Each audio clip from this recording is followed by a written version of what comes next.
नमस्कार दोस्तों, मैं सीताराम शर्मा हिंदी एंड संस्कृत क्लासेज में आपका स्वागत है। आज हम आपको कंपटीशन एग्जाम में हिंदी व्याकरण के पेपर का तरीका आपको बता रहे हैं। आप हमारे यूट्यूब चैनल को सब्सक्राइब करें ताकि अगली वीडियो का नोटिफिकेशन आपको मिल सके। तो चलिए शुरू करते हैं। प्रश्न पहला है, इनमें से किस विकल्प में दिए गए शब्द परस्पर पर्यायवाची नहीं है? तो यहाँ पर जन्नी है, प्रसू है, अम्बा है, वो माता जी के पर्यायवाची है। मेंढक, दादर, मंडूक ये मेंढक के पर्यायवाची है। और हास्य, कर, पाणी ये हाथ के पर्यायवाची है। लेकिन जिह्वा, रसना, अक्षी, अक्षी कहते हैं नेत्रों को, इसलिए ये आपस में पर्यायवाची नहीं है। उत्तर होगा सी। प्रश्न दूसरा है, निम्नलिखित में से कौन सा शब्द रात का पर्यायवाची नहीं है? तो रात का पर्यायवाची है, निशा का अर्थ रात्रि होता है, विभा का अर्थ रात्रि होता है, यामिनी रात्रि होती है, लेकिन तिमिर होता है वो अंधकार होता है, इसलिए इसका उत्तर होगा डी। प्रश्न तीसरा है, सही वर्तनी वाला शब्द कौन सा है? तो यहाँ पर सही वर्तनी वाला वह आध्यात्मिक होता है, ये कंपटीशन एग्जाम में अनेक बार आता रहता है। प्रश्न चौथा है, सही वर्तनी वाला शब्द है? तो यहाँ पर सही वर्तनी वाला शब्द है, ये ए वाला है वो गलत है, महात्म्य ये भी गलत है, और महात्म्य होता है ये भी कंपटीशन एग्जाम में अनेक बार शुद्ध और अशुद्धि में आता रहता है, इसलिए आप इस शब्द को बहुत अधिक ध्यान रखेंगे। प्रश्न पांचवा है, भई खिलना मुहावरे का अर्थ है? तो भई खिलना का होता है बहुत खुश होना यानी प्रसन्न हो जाना, उत्तर होगा डी। प्रश्न छठा है, पक्षपात पूर्ण व्यवहार करना भाव की अभिव्यक्ति हुई है? तो यहाँ पर इसका उत्तर होगा पक्षपात में यानी अंधा बाटे रेवड़ी फिर अपनों को दे, क्योंकि जो अंधा व्यक्ति होता है वो अपने आप यानी कोई भी व्यक्ति होता है पक्षपात कर देता है, वो अपने व्यक्तियों को अधिक लाभ प्राप्त करने की सोचता है। प्रश्न सातवां है, निम्नलिखित में से शार्द का विलोम शब्द है?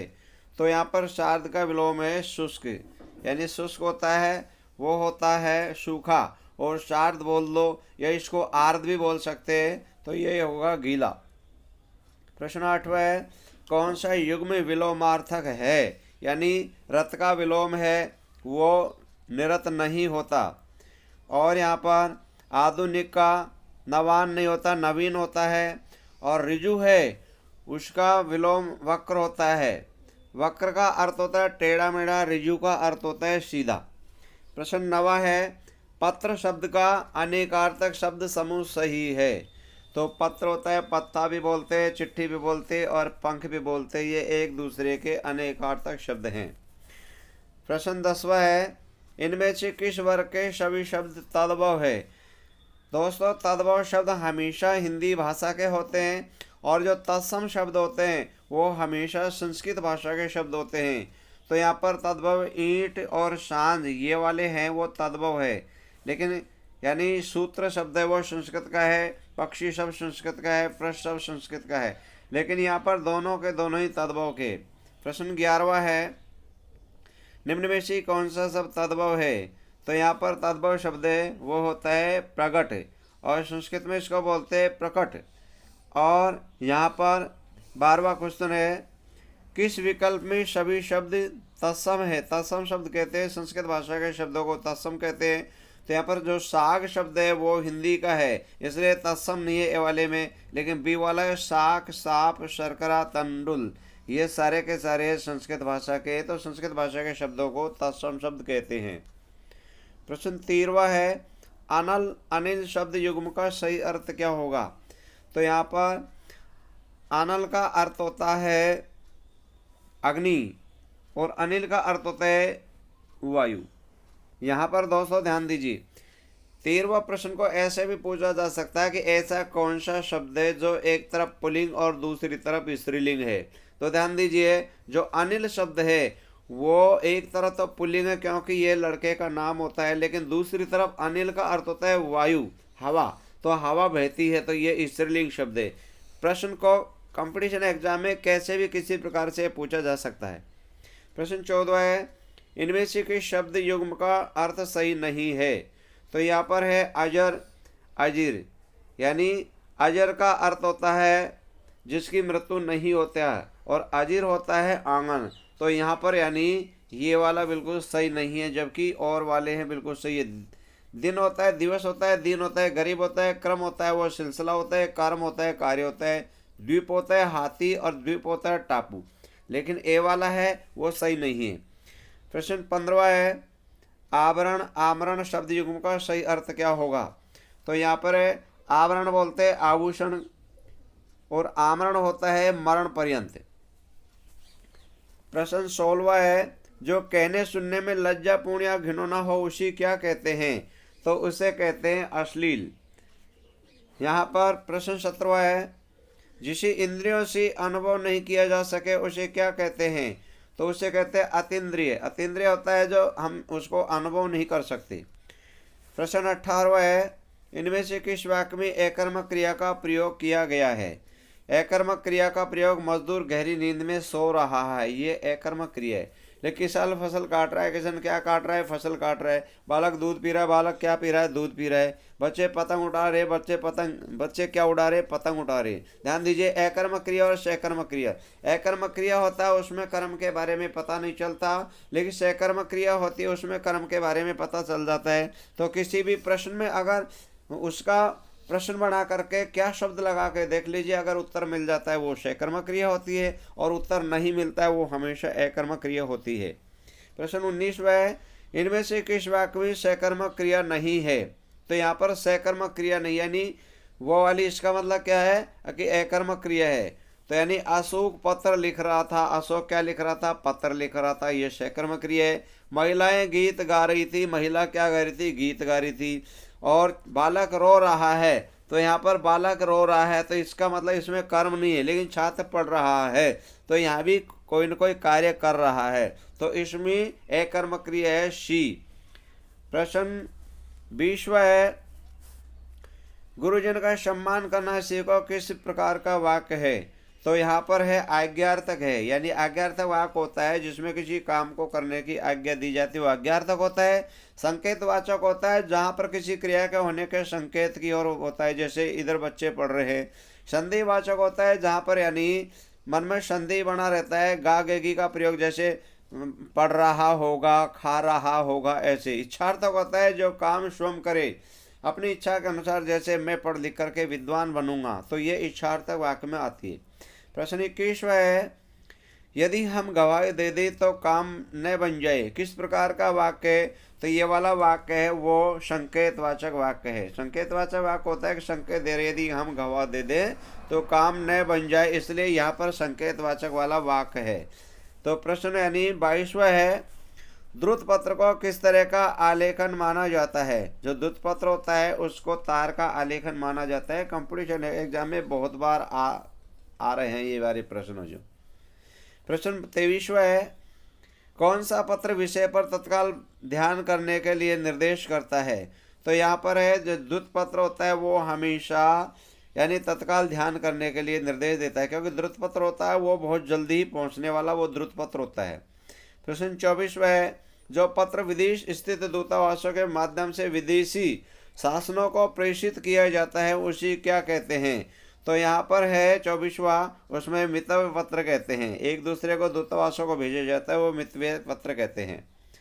प्रश्न 25वां है, किस क्रमांक में अंग्रेजी पारिभाषिक शब्द के सामने उसका सही हिंदी समकक्ष शब्द नहीं लिखा गया है? तो यहाँ पर यानी अकाउंटेंसी लेखा विधि होती है, सप्लीमेंट्री पूरक होती है, और एडिट यानी लेखा परीक्षा होती है, लेकिन सीनियर होता है वो वरिष्ठ होता है ना कि कनिष्ठ होता है, इसलिए ये वाला गलत है। प्रश्न 26 में यानी प्रोस्पेक्टिव शब्द का हिंदी समानार्थक किस प्रकार में है? तो यहाँ पर है अभियोग चलाना। ये अनेक बार आता रहता है कंपटीशन एग्जाम में, इसको अवश्य ध्यान दें। प्रश्न 27 है, भरत मुनि ने अपभ्रंश को नाम दिया है, यानी भरत मुनि जी है उन्होंने अपभ्रंश को देश भाषा कहा गया है, क्योंकि जो अपने देश में निर्मित भाषा होती है वो अपभ्रंश भाषा होती है। अपभ्रंश भाषा क्या होती है कि शब्दों को थोड़ा सा तोड़ मरोड़ लेते हैं, जिसे क्षेत्रीयता भाषा भी कह सकते हैं। तो भरत मुनि जी ने देश भाषा को अपभ्रंश के नाम भी दिया है। प्रश्न 28 है, दक्षिण भारत हिंदी प्रचार सभा का मुख्यालय कहाँ पर है? तो इसका मुख्यालय चेन्नई में है। प्रश्न 29 है, किस प्रकार क्रमांक में मूल स्वर है मूल स्वर होते हैं वो 4 होते हैं। ये वाला तो है ए, छोटी ई, छोटा ऊ और री ऋषि, इसलिए वाला ये वाला हो गया। जबकि बड़ी ई, औ और ए ये वाले हैं वो हमेशा संधि स्वर होते हैं। प्रश्न 30वां है, किस क्रमांक में मूर्धन व्यंजन है?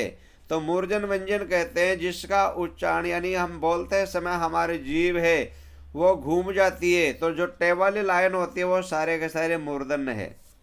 प्रश्न 31वां है, किस शब्द में एक प्रत्यय का सही प्रयोग नहीं हुआ है?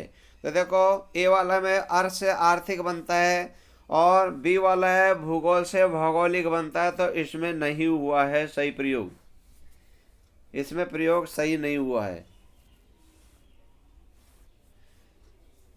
जबकि शी वाला है एक से एक बनता है और लोक से लौकिक बनता है। प्रश्न 32वां है, संस्कार शब्द में निम्नलिखित में से कौन सा उपसर्ग है? तो संस्कार शब्द है उसमें सम उपसर्ग है। ये वाला कंपटीशन एग्जाम में बच्चों को कंफ्यूज कर देता है, इसलिए जब तक यानी मैं के हलंत नहीं लगा रहता है तो वो नहीं होता है। ए वाला है उसमें सम लिख दिया लेकिन इसमें हलंत ने लगाया और उत्तर होगा क्योंकि हलंत वाला शुद्ध होता है। प्रश्न 33वां है, निम्नलिखित में से किस शब्द का संधि विच्छेद गलत है?